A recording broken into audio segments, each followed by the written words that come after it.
World population review के एक report के अकॉर्डिंग ईरान में मुस्लिम आबादी 99.4% है, टर्की 99.2%, पाकिस्तान 96.4% और इंडोनेशिया में 87.2% है। बट इंडोनेशिया दुनिया की सबसे बड़ी मुस्लिम आबादी वाला देश है।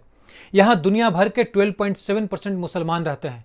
वैसे तो माना जाता है कि हिंदू धर्म के लोग ही भगवान राम को मानते हैं, लेकिन क्या आप ये जानते हैं कि दुनिया के सबसे अधिक मुस्लिम आबादी वाला देश होने के बावजूद इंडोनेशिया में अधिकतर लोग भगवान राम के भक्त हैं। आपको यह जानकर भी हैरानी होगी कि करीब 27 करोड़ की मुस्लिम आबादी वाले देश इंडोनेशिया की सरकार ने साल 1973 में एक इंटरनेशनल रामायण कॉन्फ्रेंस ऑर्गेनाइज करवाया था।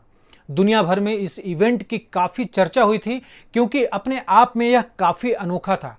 यह दुनिया में पहली बार हुआ था जब कोई मुस्लिम मेजोरिटी वाला कंट्री ने किसी दूसरे धर्म के धर्म ग्रंथ के सम्मान में ऐसा बड़ा इवेंट किया था। यहां मिले कब्र के पेट्रोग्राफ से पता चलता है कि 13वीं सेंचुरी की शुरुआत में सुमात्रा के उत्तरी भाग में पसाई या समुदेरा नामक एक इस्लामी साम्राज्य मौजूद था और इस राज्य को द्वीप समूह में पहला इस्लामी साम्राज्य माना जाता है। बट इसके पहले यानी कि 13वीं सेंचुरी के पहले यहां इस्लाम के होने के कोई प्रूफ नहीं मिलते, जबकि आज इंडोनेशिया में 87% मुस्लिमों की आबादी है।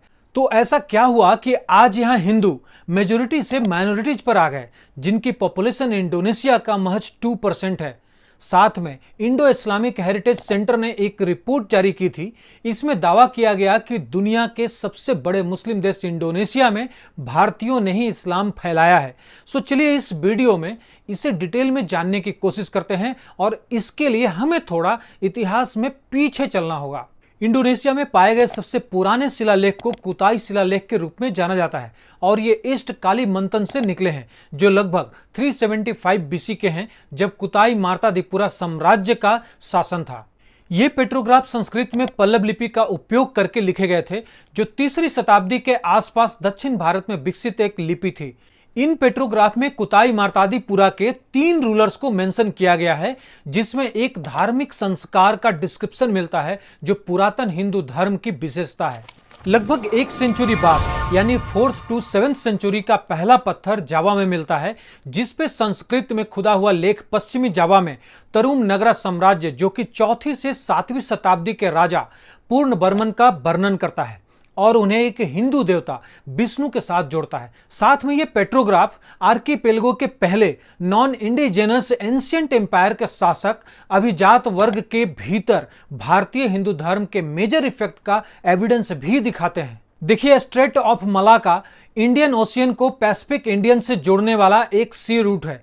ह्यूमन मेमोरी के बाद से चीन, भारत और मिडिल ईस्ट के बीच समुद्री व्यापार के लिए मेन शिपिंग चैनल रहा है। और अगर देखें तो सुमात्रा के समुद्री तट का एक बड़ा पार्ट इस सी रूट के बगल में है, जिससे भारत और चीन के बीच के व्यापारी सुटेबल मॉनसूनी हवाओं का वेट करने के लिए यहां या फिर स्ट्रेट ऑफ मलाका के दूसरी ओर रुकते थे। प्रोबेबली इस्लामी युग के आरंभ से ही मैरीटाइम साउथ ईस्ट एशिया में इस्लामिक प्रेजेंस रहा हो। जब मुस्लिम व्यापारी आर्कीपेलगो में आते थे, कोस्टल एरिया पर बस्तियां बनाते थे, स्थानीय महिलाओं से शादी करते थे और व्यापार के थ्रू कमाई गई अपनी संपत्ति के कारण सम्मान का आनंद लेते थे। कुछ स्थानीय शासक इस नए विश्वास या कहें धर्म के प्रति आकर्षित थे और उन्होंने बहुसंख्यक व्यापारियों के समान विश्वास को अपनाना फायदेमंद समझा। ऐसा माना जाता है कि इन देसी राजाओं की प्रजा ने भी इस्लाम अपना लिया और यह माना जाता है कि हिंदू धर्म और बौद्ध धर्म भारतीय व्यापारियों द्वारा द्वीप समूह में फैलाया गया था। 8th and 10th सेंचुरी के बीच के हिंदू और बौद्ध मंदिर के अवशेष सेंट्रल जावा में 2 नए राजवंशों के शासन का संकेत देते हैं। ये थे शैलेंद्र वंश, जो महायान बौद्ध धर्म के फॉलोवर्स थे और पॉसिबली जिसने 800 एडी के आसपास प्रसिद्ध बोरोबुदुर मंदिर का निर्माण करवाया था, और संजय वंश, हिंदू धर्म के फॉलोवर्स, जिन्होंने प्रम्बानन के मंदिर परिसर का निर्माण करवाया था। पेट्रोग्राफ से पता चलता है कि 13वीं शताब्दी की शुरुआत में सुमात्रा के उत्तरी भाग में पसाई या समुदेरा नामक एक इस्लामी साम्राज्य मौजूद था। इस राज्य को द्वीप समूह में पहला इस्लामी साम्राज्य माना जाता है। नॉर्थ सुमात्रा से मुस्लिम वर्चस्व बाद में व्यापार के थ्रू ईस्ट की ओर फैल गया।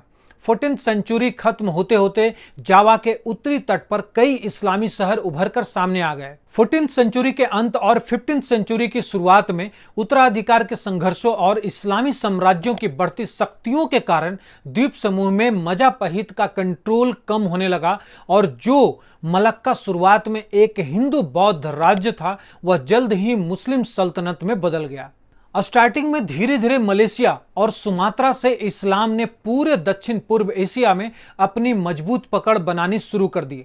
तटीय राज्यों को सबसे पहले इस्लाम अपनाना पड़ा और ठीक अगले 200 से 300 वर्षों में प्राचीन हिंदू सभ्यता लुप्त हो गई और इंडोनेशियाई द्वीप समूह पर मुसलमानों का डोमिनेंस हो गया। हिंदू साम्राज्यों के इस पतन के लिए सेवरल फैक्टर्स जिम्मेदार हो सकते हैं, फिर भी इस्लाम का एक्सपेंशन और हिंदुओं का कन्वर्सन की गति किसी के भी दिमाग को चकरा देती है।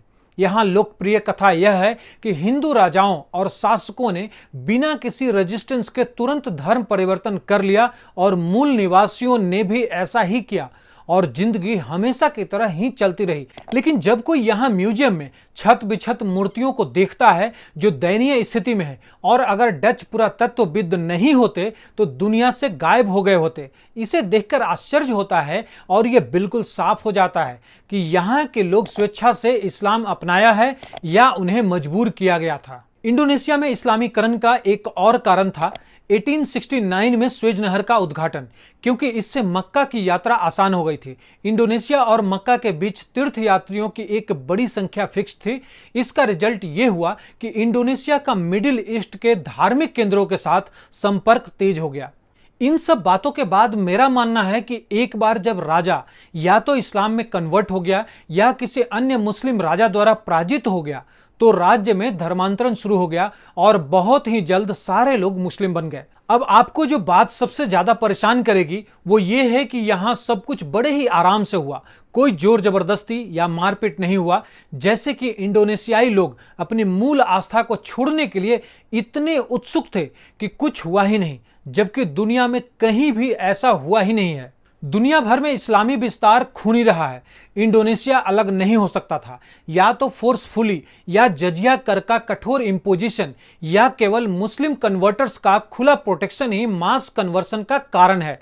हिंदू कलाकृतियों और वास्तुकला की दयनीय स्थिति सेल्फ कन्वर्सन के बजाय फोर्सफुली कन्वर्सन का प्रूफ ज्यादा देती है। जैसे जैसे इस्लाम फैला, कुछ कट्टर हिंदू पूर्व की ओर पूर्वी जावा और बाली की ओर चले गए।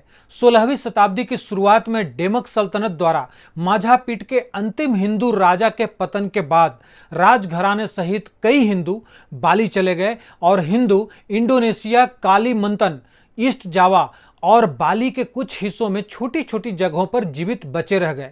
यही वजह है कि आज भी यहाँ रामायण और महाभारत काफी लोकप्रिय है। इंडोनेशिया में आज भी हिंदू धार्मिक पुस्तकों का काफी महत्व है। कहा जाता है कि अगर इंडोनेशिया में महाभारत और रामायण का जिक्र करेंगे तो वो कहेंगे कि ये तो हमारे ग्रंथ है। इंडोनेशिया में कठपुतली डांस भी एक खास कला है जिसके जरिए हिंदू देवी देवताओं के किस्से दिखाए जाते हैं। इंडोनेशिया में आज भी रामायण का मंचन होता है और खास बात यह है कि इसमें हर वर्ग के लोग हिस्सा लेते हैं। साथ ही यहाँ के लोग भगवान राम समेत कई हिंदू देवताओं को पूजते हैं। हिंदू धर्म का इतना प्रभाव है कि यहाँ के नोट पर भगवान गणेश की तस्वीर लगी है, जो वाकई हैरान कर देने वाला है। यहाँ मुस्लिमों के नाम के साथ ही हिंदू और संस्कृत के नाम का प्रभाव भी देखने को मिलता है।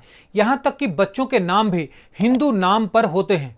इंडोनेशिया में काफी हिंदू मंदिर भी हैं जो पर्यटन स्थल से कम नहीं है। इंडोनेशिया जाने वाले लोगों की घूमने वाले लिस्ट में इसका भी स्थान होता है। बाली आज भी कट्टर हिंदू है, जबकि अन्य हिस्सों में हिंदू विरासत संग्रहालयों, लोक कथाओं, लोक कलाओं और राष्ट्रीय प्रतीकों में दिखाई देती है। भाषा पर संस्कृत का प्रभाव आज भी स्पष्ट दिखाई देता है। इंडोनेशिया को 1945 में डचों से आजादी मिली, लेकिन अस्तित्व और एक्सेप्टेबिलिटी के लिए हिंदू संघर्ष समाप्त नहीं हुआ। इंडोनेशिया के बारे में आपके क्या विचार हैं, नीचे कमेंट सेक्शन में जरूर लिखें।